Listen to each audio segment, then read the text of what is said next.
দাদুর বাড়িতে এসে আমরা পাশাপাশি এক জায়গায় ঘুরতে গেছিলাম আর সেখানে দেখলাম একটা 100 বছর পুরনো আমের গাছ।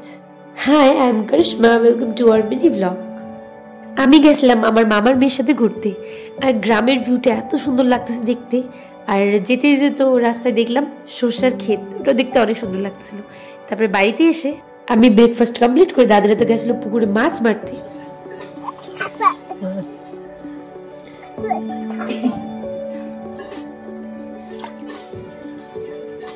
আর দাদু এদিকে মাছগুলো মাইরে আনছিল, আর আমার মামার মেয়ে শারিনী ও তো এদিকে মাছগুলো টাচ করতে ভয় পাচ্ছিল, আবার এদিকে টাচও করতেছিল আর দেখতেছিল আমাদের এদিকে সবার দিকে। আর এদিকে অনেকটা খুশি হচ্ছিল আর তাকায় আছে এদিকে সবাই, ভয়ও পাচ্ছিল। বোন লাগাই দিয়ে গেলে তো খুব ভয় পাচ্ছে।